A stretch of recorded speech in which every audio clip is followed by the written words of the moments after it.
accompagner. Simplement, quand on interroge nos auditeurs, et Julie va vous donner quelques réactions, lorsqu'on leur demande si on se prépare suffisamment au vieillissement de nos populations, la réponse est sans appel, Julie, aujourd'hui. Non, à 94%. Voilà, c'est quand même le ressenti, Romain Gisol. Mais comment vous l'expliquez ? Bien sûr, alors d'abord Vincent Touzet a raison de rappeler que c'est une bonne nouvelle, effectivement, que nous puissions vivre de plus en plus longtemps. Oui, mais on va voir dans quelles conditions et avec quel argent. D'abord individuellement, plutôt bien, puisque 80% des plus de 80 ans vont plutôt bien et n'ont pas besoin d'être accompagnés. Donc les gens vieillissent plutôt bien et ça, c'est une chance individuelle. Pour la plupart, et c'est aussi une chance collective, parce que c'est un vrai potentiel de création d'emplois, de développement d'activités économiques, etc. Donc ça peut être une vraie chance pour notre société. D'accord. Ensuite, est-ce qu'on y est suffisamment préparé ? Aujourd'hui, non, clairement pas. Notre pays a pris un retard considérable depuis 20 ans qu'il convient effectivement de combler.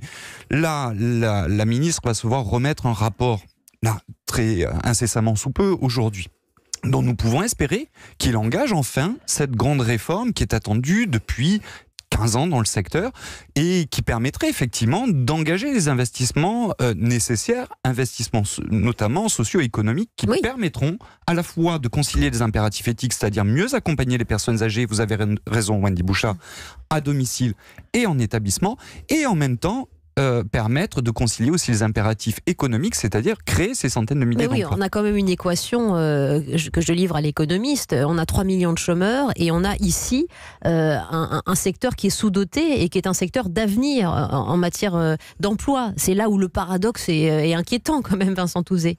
Et où je parlais de mauvaise anticipation peut-être. Sur l'économie du vieillissement, il y a deux aspects. Je dirais, il y a ce qu'on appelle la silver economy qui va bien au-delà de la question des personnes dépendantes, qui englobe aussi le travail des seniors. C'est-à-dire qu'on va demander aux personnes de plus de 60 ans de travailler plus longtemps, donc ça c'est une force aussi économique nouvelle, ces gens seront en mesure de travailler plus longtemps. Oui, vous ajoutez tous ceux qui ont pris leur retraite et qui travaillent encore. Voilà. Oui.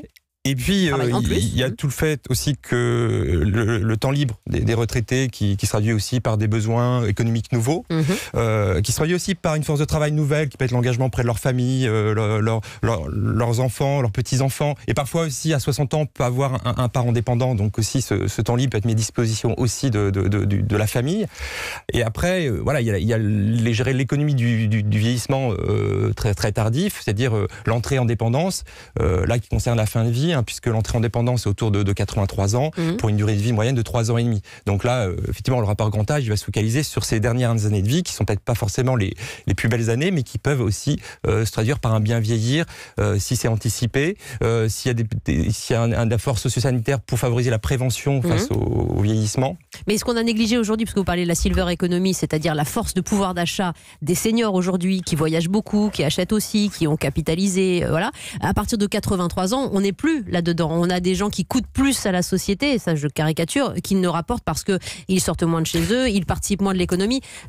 C'est comme ça que les gens voient les choses. C'est pas la réalité. Ils y participent largement. Évidemment. Parce que quand on voit le coût payé pour un mois passé en établissement pour personnes âgées, une fortune. Ça coûte très cher. 2500 € en moyenne. Ça participe de l'économie française. Quand on voit effectivement le coût de l'accompagnement à domicile, ça participe de l'économie française.